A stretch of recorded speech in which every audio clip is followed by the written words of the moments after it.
So Scott, talking a bit about, going to the break, we mentioned there's parks, I guess there's in Stevenson and Lisle. You told me there's one in Lisle and obviously Hood River and Bingen and now the Dalles. Why? Why are these skate parks becoming more and more popular? Because for a long time, I remember, as a kid, skateboarding was always sort of, people would have those bumper stickers, skateboarding's not a crime, it had this connotation of sort of like only the outcasts and the rebellious and the bad kids or people were skateboarding or hanging around that crew. Has that changed? It must have changed. Or maybe it was never an accurate stereotype anyway. Well, definitely been a stereotype. I will tell you that. And whether it's changed or just the awareness has become more available, I don't know the answer to that, but I do know that those feelings are still out there. And it's not really accurate. It's not really true. There's a lot of people who skate, not just the youth, but adults in our community. And you look at Hood River, and there's a couple of lawyers that skate down there. They've been practicing law for a long time. They talk the skate park lingo. It's kind of funny to talk to them. But yet, they're, they're in their 40s, and they just love doing it. Yeah. It's a form of recreation. Just like playing basketball or baseball, it's just another way to recreate, which is better than sitting around. Absolutely. And they not only recreate, but they also converse the conversation. And you'll find when they're there, they're talking about a move or a jump instead of something else. They're really focusing on what they're doing. And it's probably the fastest growing youth sport in the United States. No kidding. Yes, and that's why you're seeing skate parks come up everywhere. Okay. All over the place. Okay. So is it sort of replacing what you used to always have parks that had, jungle gyms and seesaws and, swings and all of that. Do you think skate parks are going to sort of replace those, or is it going to just be an adjunct? I think it's just an ad. I don't think anything's going to replace your normal playground. Those have changed over the years. As when you and I were kids. Yeah. Totally different. But still, those definitely have a play in the community, especially for the youth. Although I'm looking out here, I've seen some 4 or 5 year olds skating that are actually, better than I can do. Yeah. It's amazing. Depends on what your interest is, I guess, and what you really practice on. But I don't see the skate park taking away from anything else. It's just an addition. Okay. Well, let's go ahead and move on past the skate park and talk about some of the other things that you're involved with. And I know one of the things was, and I think it was recently up for vote, the pool. And that didn't go through this time around, is that right? That's correct. And yet it's going to go back on the ballot. And do you know what was the reasoning behind why it got shot down the first time and why it's hopeful the second time around? Well, it's a good question too. We tried to get feedback from a lot of folks on and why it didn't go the first time. And we received feedback, and it was not all just one reason. Economy, which is still not that great, but it was worse than a year ago.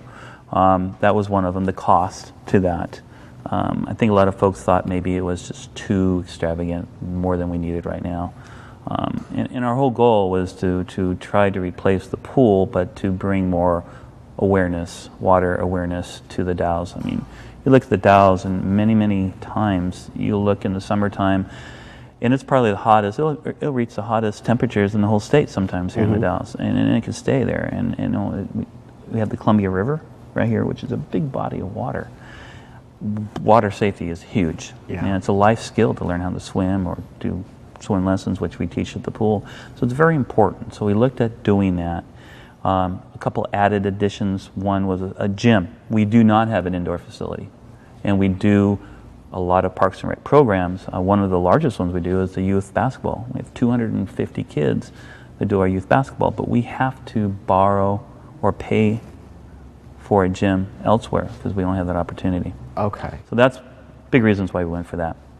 So looking at the cost and getting the feedback from the cost and the size, we decided to make it more of a seasonal instead of all year round. The first one was an all year round aquatics through the winter, through the summer. We decided to make that seasonal, so just no cover, which really brought down the cost a lot, because when you start adding cover, you have your air quality control, it all adds up. Sure. So that first bond was about 19.4 million. So by not doing that all year round, that brought it down to about 9.8, so in half. Okay. In half. But we are, if it passes, we want to set the foundation in so it can be covered in the future if that ever becomes an option. All right. So why not just use the pool that's already here and potentially cover it at some point? Well, our current pool was built in 1938. So, President Roosevelt, who helped build that, actually, yes. So it's past its useful life. It has, and they did some work on it. I wasn't here, I think it was back in 1990, 89, 90. They did some work on it on the deck part, but what's failing is underneath. The original support structure of the pool. The concrete is cracking, it's spalling, it's actually falling down in chunks here and there. Some winters are better than others, so it really depends. So we're having an engineer look at that twice a year to make sure it's safe. Okay. And it's been passed this year to be safe to open again. Okay. But that engineer is also saying you don't have a lot of time left here. Right. So the new pool, if this does go through, when it gets put back on the ballot, it's going to be basically, I think I read around 9 million.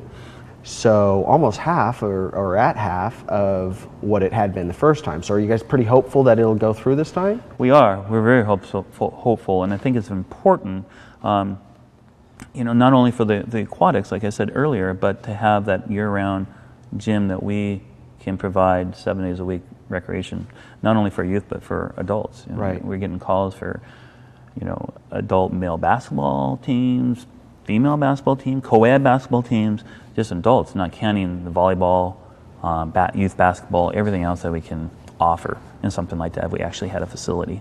So when you break it down to each property owner and each taxpayer, what they're actually going to have to invest in this, which it sounds like is a great investment in the community, what does that really break down to? Do you know? I can get real close. Real close? We're looking at probably a $9.8 million project, and that would probably, based on the size of our district, be about 74 cents per thousand on your property. Okay. All right. Well, when we come back, I want to hear a little bit more about how you got into doing this and what your background was, and if you've always been interested in this type of thing. So we come back, we're going to find out a bit about what Scott Green did before he got into this. So stick with us. Be right back. Still to come. You said it earlier, it's beautiful here. It really is. And there's so much diversity here, and just looking at recreation itself, between water sports and hiking and boy. On and on. On and on, really. Yeah.